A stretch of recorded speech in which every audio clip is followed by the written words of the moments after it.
जहाँ तक मुझे लगता है कि मनुष्य का सबसे बड़ा भ्रम उसका विश्वास ही है। हम इतने विश्वास से कहते हैं कि मेरा धर्म ही सत्य है। हम इतने ज़्यादा आत्मविश्वास से कहते हैं कि दुनिया में मौजूद सभी धर्म तो झूठा है। पर शायद यही वो क्षण होता है जब हम अपने अंदर संदेह का बीज को बो देते हैं, क्योंकि जिस सहजता से मैं दूसरों को मूर्ख मानता हूँ, क्या उतनी ही सहजता से कोई मुझे मूर्ख नहीं मान सकता? हम सब अपने ईश्वर, अपने अपने धर्म, अपनी अपनी किताबें, अपने अपने रीति रिवाज के कैदी है। हम मानते हैं कि जो हमने सीखा है, जो हमने पाया है, वही सत्य है। पर हम सब अपने ईश्वर, अपने अपने धर्म, अपने अपनी किताबें, अपने अपने रीति रिवाज के कैदी है। हम मानते हैं कि जो हमने सीखा है, जो हमने पाया है, वही सत्य है। पर सच्चाई ये है कि सत्य शायद कभी किसी एक ही किताब में बंद हुआ ही नहीं।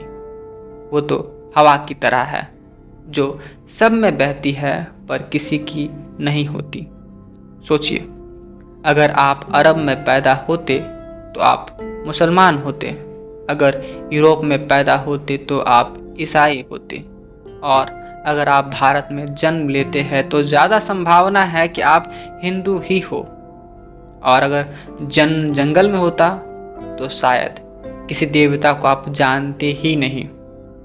तो फिर सोचने वाली बात यह है कि आपकी आस्था आपकी सत्य की खोज का परिणाम है, या बस आपका पता यानी आपका जन्म स्थान उसका निर्धारण करता है कि आप सत्य को किस रूप में देखते हैं। हमारा विश्वास अक्सर हमारा चुनाव नहीं होता, वो तो हमें विरासत में मिला होता है। हमने उसे चुना नहीं होता, बस अपनाया होता है, क्योंकि डर है। अगर हमने प्रश्न पूछे तो हम पापी कहलाएंगे, अगर हमने सोचा तो हम विद्रोही बन जाएंगे, और इसलिए हम में से अधिकांश लोग सोचने से पहले ही मानने लगते हैं। लेकिन सच्चा विश्वास कभी डर से नहीं उपजता, वो तो सवाल से जन्म लेता है, क्योंकि सवाल ही वो दीपक है जो अंधभक्ति की गुफा में रोशनी का काम करता है। जरा सोचिए, अगर आपको पूरी दुनिया के सारे धर्मों की किताब दे दी जाए तो क्या आप फिर भी वही मानेंगे जो आप आज मानते हैं? कभी कभी मैं सोचता हूँ, क्या होगा अगर हम सब के सब अंधे हो और हम सत्य के केवल एक हिस्से को ही देख पा रहे हो। हम में से एक कहता है यह हाथ है, दूसरा कहता है यह पूंछ है, और तीसरा कहता है यह सूंड है, और चौथा कहता है यह तो कान है। लेकिन असल में हम सब उस हाथी पर हाथ रखे हैं, पर उसे कोई देख नहीं पा रहा। धर्म शायद उसी हाथी की तरह है।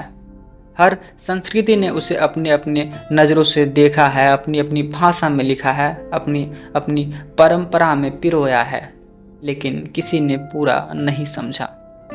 और इसलिए जब मैं देखता हूँ कि कोई व्यक्ति कहता है मेरा धर्म ही सत्य है, तो मुझे दुख नहीं होता, मुझे डर लगता है, क्योंकि ऐसे विश्वास में समझ नहीं होता, होता है तो बस अहंकार।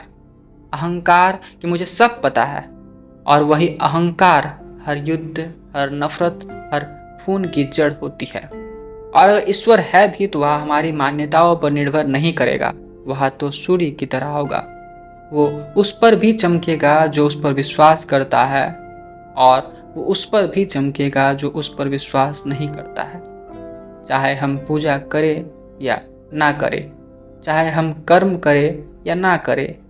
इसलिए जब आप अगली बार किसी और धर्म पर हंसे तो एक पल के लिए रुककर खुद से पूछिए, क्या मैं इतना निश्चित हूँ कि मेरा धर्म ही सत्य है, या मैं बस उतना ही अंधा हूँ जितना दूसरा व्यक्ति अपने विश्वास में है? क्योंकि सवाल सिर्फ इतना नहीं कि कौन सही है या कौन गलत है, सवाल यह है क्या हम सत्य को पाने के लिए तैयार हैं, भले ही वो हमारे विश्वास के विरुद्ध ही क्यों ना हो जाए। शायद बुद्धिमत्ता का आरंभ संदेह से ही होता है, और ईमानदारी का अर्थ है अपने ही विश्वास पर सवाल उठाने की हिम्मत रखना। क्योंकि जिस सहज विश्वास के साथ मैं जानता हूँ कि दूसरों का धर्म मूर्खतापूर्ण है, उसी क्षण मैं यह भी जान लेता हूँ कि मेरा अपना धर्म भी शक के घेरे में है। मेरा नाम आदर्श है और मेरे विचारों को सुनने के लिए धन्यवाद। मैं फिर आऊँगा एक नए विचार के साथ, तब तक के लिए बाय।